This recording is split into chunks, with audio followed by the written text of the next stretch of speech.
I met my scammer through a dating app called Bumble, where he spent about 6 weeks courting me before I made my first investment into a cryptocurrency fraudulent website domain. I lost 152,000 USD. I will probably be spending the next 10 years to pay off the debts for completing the manipulative techniques that were used to get me to continue to invest in their platform. Karina fell victim to a scam that's growing like wildfire, one that can take months to fully execute. The scale of these crimes is just skyrocketing, and I'm specifically talking about pig butchering. Scammers build trust with their victims before gradually asking for money, which often takes form in cryptocurrencies. When we had TradFi thefts and TradFi schemes, it was really difficult to get a victim to go liquidate literally everything they had. You might have gotten a random text from a stranger claiming they have the wrong number, but they seem friendly enough and continue the conversation. Or you hit it off with someone on a dating app. They might eventually try to strike up a conversation about an investment strategy they have, but government agencies warn this could be the first step to luring you to give up your money. The FBI's latest internet crime report, published in April, shows that $4.5 billion lost to investment fraud were reported in 2023, and 86% of those fraud schemes mentioned cryptocurrencies. This is why the crypto sector, in my personal opinion, deserves a lot of the scrutiny. In the right hands, it can be used safely. In the wrong hands, it can carry out devastation that we cannot imagine. As these scams proliferate, investor losses are growing, but at the same time, blockchain investigators are tracking down those stolen funds in the hopes of getting them back.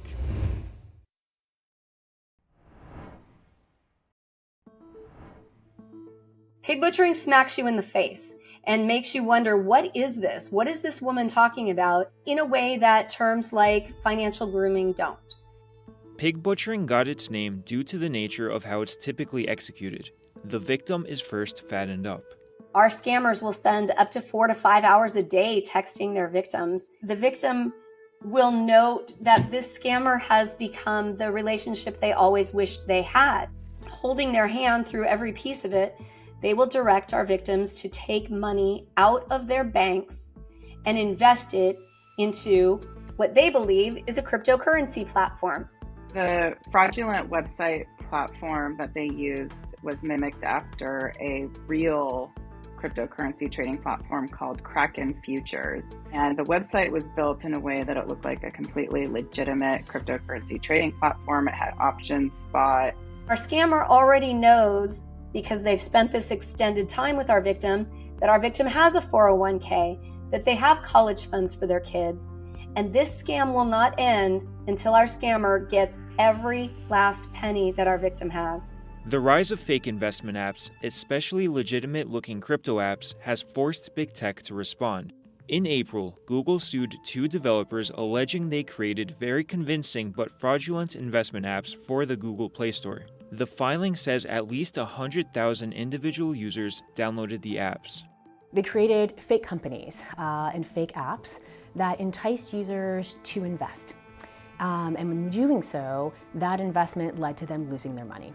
Victims of these scams are often dismissed as gullible, but pig butchering is built on socially engineered strategies that catch victims at an optimal place and time in their lives. We've seen law enforcement officers fall prey to these.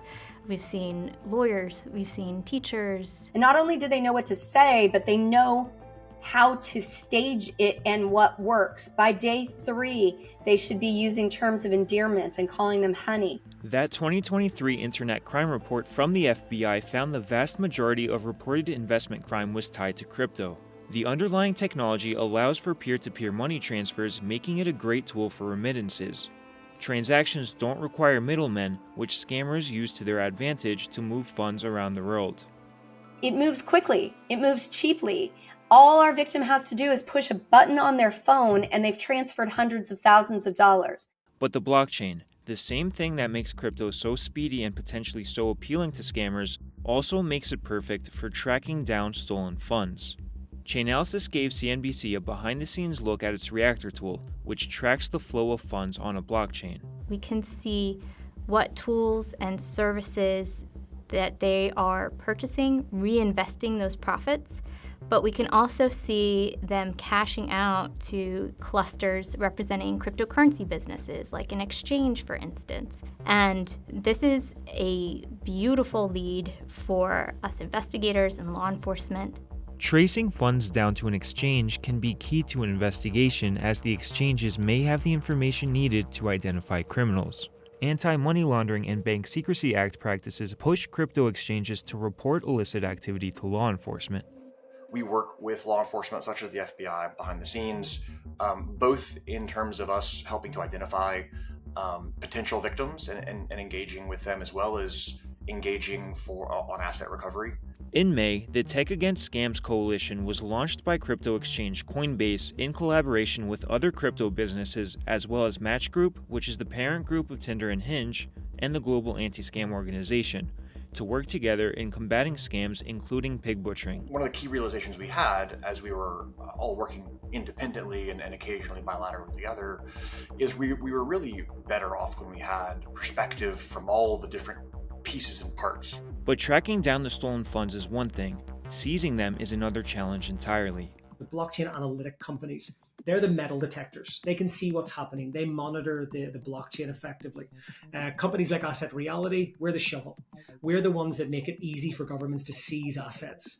Because right now, if a government agency wanted to seize an asset without us, they're having to pick from lots of different custodians. They're having to manage their own wallets. There's a big admin burden to doing that. There's a risk around doing that. Pig butchering cases involve numerous partnerships between the private and public sectors, all cooperating across multiple jurisdictions, some with weaker regulations than others. The biggest challenge presented by crypto asset recovery is the almost guaranteed a multi-jurisdictional footprint. So when your case is in the $10,000, 3 overseas likely entities, probably 6 to 9 to 12 months of information gathering, it just immediately falls into the "we're sorry, we probably can't take this case forward" category. What I found was that a lot of my funds actually routed to an exchange in Thailand, and I identified several addresses that were chain hopped from the original address I deposited to a final address. All the investigative work that I can do on my end has been completed. It's now a matter of law enforcement taking action. A year ago, my team was successfully recovering maybe 25% of the victims that came to us, but then really only recovering maybe 10 to 15% of what they lost. On top of limited success at recovery, legitimate recovery sources and law enforcement are contending with bad actors, hoping to prey on those who are desperate to reclaim their life savings in the aftermath of a scam. And even if a victim is one of the few who are fortunate to be made whole, there is still another loss being dealt with. They lost their trusted partner on the same day this all happened. And so we see suicides. We see people checking themselves into psychiatric hospitals. We see people just unable to cope. Crypto scams are only getting more and more common. A Better Business Bureau report found that crypto and investment scams became the #1 riskiest in 2023, with 80% of people targeted reporting lost funds. At the same time, these scams are getting ever more complex. We're normally dealing with scammers and helping law enforcement go after people. We've now seen very many cases where entirely AI-created identities, documentation, passports are being used. That's not something we've had to tackle in the past. And this problem is expanding around the globe. According to the United Nations, the scammers are often migrants trafficked into Southeast Asia and forced to work under threats or use of violence.